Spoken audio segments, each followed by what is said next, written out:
the Move Objects tool part 2. This is where we left off in part 1.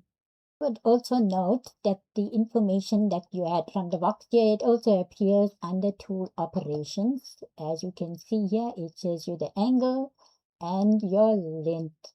You can also change it on in this box as well. So if I change it to this way, if I change it to 5, just to show you what happens. And if I change to 5, see, so it moves it to 5 centimeters. So we had it moved to 2 centimeters previously in the other video. And I'm going to leave it at 2. If you don't have this tool options open, you go under Windows and you'll see it says here tool options and your group of visibility. I'm using that, so I've got it ticked. And then you tick that and it would appear on that side. And so example also furthermore, if you have pattern messages, if you did something wrong and you have pattern messages coming through, to read your pattern message, you also got to tick this box. And when you tick this box, pattern messages will appear and it will appear under this section. And then also, if you want to enlarge this thing and move it further up, you just click on this and you can see the icon that appeared there. It's the arrow with two, like an equal sign. You can just use that to extend and narrow your options on the right hand side. So now I'm going to remove the pattern. I'm not going to use the pattern messages to give it neat. And then you can also use this when you move this here. You see that icon also appears on my cursor here. When you find that appearing, you can extend the section here and you can increase or decrease it. You see, according to how you would, if you want to make more space on your canvas, you can decrease it. Or you can also, if you're not going to use the tool option and this, you can go to the Windows, as I said, and untick it.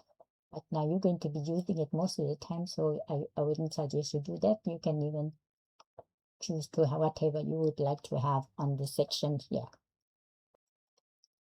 Next step you could do is to draw a line from the shoulder to that armor point, the neck shoulder point. And you press OK, and then you can continue on the side seam. You draw a new side seam line.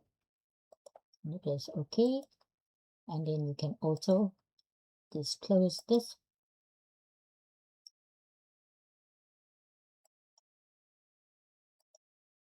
Okay, you can leave it like this as though you had extended the piece on the side and the armor to make it larger.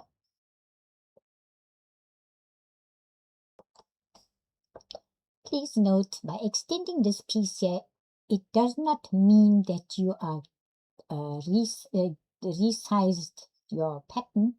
Once you have if you have resized your pattern in this manner, you must also consider your dart. Your dart is going to be on the wrong position on the body if you're going to only adjust this. This is only to adjust it if you need to have your armhole extended or your side seam widened and your dart position remains the same. And just take note of that. Also note now, once you had clicked finish with the mouse, if you just give it one click here, you can rotate your object. You see the piece that you had selected, or you can adjust it. Say for example, if you want this top part meeting with your shoulder, you can do that, and you can just have your side seam or your waistline extended.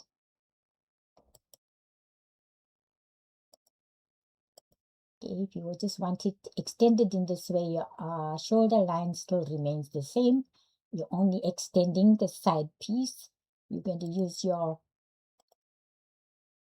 line tool to draw that line, and then you will note that at the bottom and the hemline is not going to be a straight line. You're going to use your curve, the simple curve, and you're going to draw a curve from there to this point here to balance it out. Okay, you cannot have it in a straight line because it's going into a slant. You're extending it that way, otherwise your whole pattern piece is going to be off shape.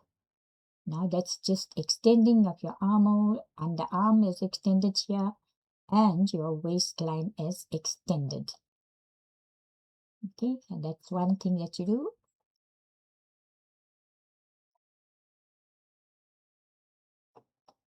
You can clearly observe that this tool also helps you to redesign your pattern, or you can create a new style using this tool just by moving certain points